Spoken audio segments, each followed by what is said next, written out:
Gusto ko lang ikwento mga kasiking yung biyahe ko nakaraan. Di ko ito na vlog kasi di ko dala yung action cam ko that time. Kasi full memory na, wala rin akong backup sa memory card. Nangyari, lumabas ako ng pasado alas 8 ng gabi. Napahaba kasi yung tulog ko dito kaya di ko na malayan.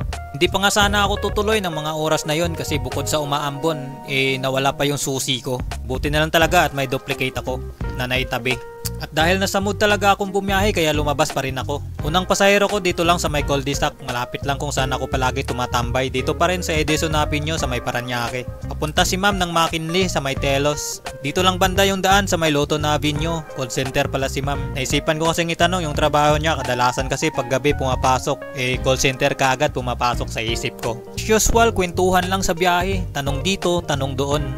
Sagot dito, sagot doon. Natanong ko pa kay ma'am kung magkano sinasahod ng isang call center. At sagot naman sa akin ni ma'am ay depende daw sa account. After ko nga may baba si ma'am sa drop-off area, ay pinasukan din kaagad ako ng sumunod na booking.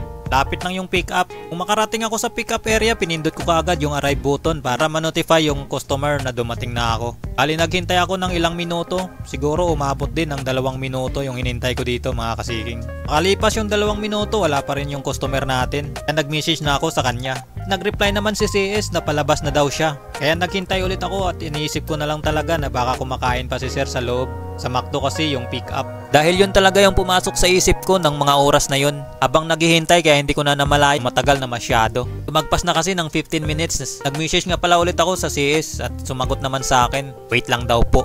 At ako naman, inintindi ko pa rin. Pero yung totoo, gusto ko nang ipa-cancel kasi matagal na. Pero that time, magaan talaga yung takbo ng utak ko. Yung tipong nasa mood talaga ako. Di ko man lang magawang magreklamo o i-message or tawagan si CS. Maya-maya may lumapit sa akin at sinabihan ako na, "Kuya, wait lang.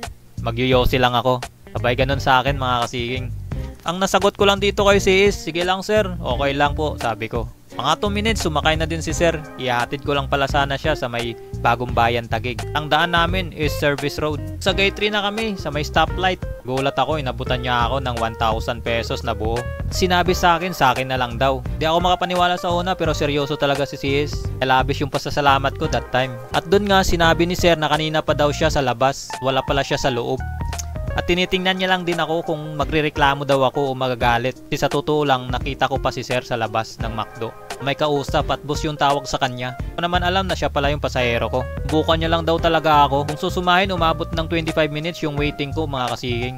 Booking ko nga pala si sir, nabanggit sa akin ni CS na gusto niya lang daw talagang i-share yung blessing niya na natanggap niya. Kaya binigyan niya ako ng tip. Almost 800 plus mga kasiging. Marahil sa iba, maliit na pera lang yon pero para sa akin malaking bagay na yon kung tutusin. Hindi rin ako that time mga kasiging pero bumiyahe pa rin ako para madagdagan pa. Kumita din ako dito ng almost 3,000 kasama yung tip ni CS na 800 plus mga kasiging.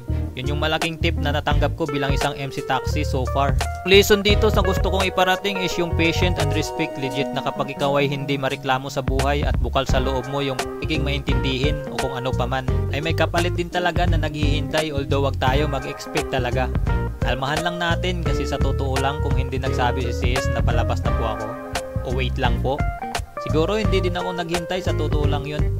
Yun yung words na mga inintindi ko lang talaga. That time kasi sabi ko kung di ito sasakay, magme-message na ito o tatawag na di na siya tutuloy. So ayun lang po, na-share ko lang yung naging experience ko. Salamat sa sumama at sa nakinig ng kwento ko. Kung bago ka nga lang pala sa channel ko, please like and subscribe and hit that notification bell button para updated ka kapag may bago po akong upload na video. So again, this is Ben, Asbin Sikin TV. See you on my next vlog and peace out.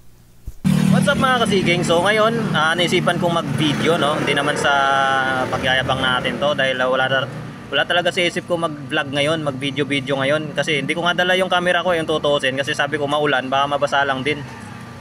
Ngayon may pangalawang pasahero ako dito mga kasiging. Galing siyang Telos dito lang sa may Loton Avenue. So call center si sir. So pangalawang pasahero ko siya. Yung fare niya 119 pesos lang mga kasiging. So shoutout sa iyo Sir Ricaro. Sir Chris Ricaro, yun po yung pangalan niya. Sayang hindi ko dala yung aking action cam kasi wala talaga sa isip ko na mag video ngayon or mag vlog.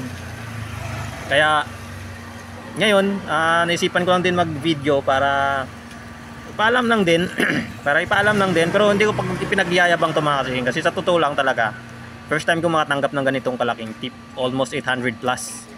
So pangalawang pasahero natin si sir, so binigyan tayo ng ganun kalaking tip. So legit po mga kasiking, 1K binigay niya. Pero yung kwento nito mga kasiking, nagano ako doon, naghintay po ako ng almost 30 minutes. Almost kulang-kulang 30 minutes, let's say 28 minutes, so 25 minutes to 28 minutes naghintay po ako doon. Tapos hindi ako nagrereklamo mga kasiking, talagang inahayaan ko lang kasi iniisip ko kasi sa isip ko, sabi ko, nasa isip ko kasi, sabi ko baka kumakain pa si sir sa loob. So sabi ko, hintayin ko na lang siya, magme-message naman siya. Ang ano niyan, tinawagan ko siya. At sabi niya, hintayin ko daw siya. So ayun, naghintay naman ako. Pero hindi ko rin nakalain na ganun ka haba, ganun ka tagal mga kasiking. Pero worth it yung paghihintay natin na almost 25 minutes. Grabe, solid. 1K binigay, 119 pesos lang. Ang maganda pa dun mga kasiking, yung ano niya, dun sa may Taguig, Bagong Bayan, lagpas pa siya ng Walter Mart. Dun po yung nakapin, pero nagpatid na lang siya dito sa tropa niya dito sa may Champangka, Taguig. So sa kabila lang. So saglit lang, ilang minuto lang. Boundary na kagad tayo, grabe.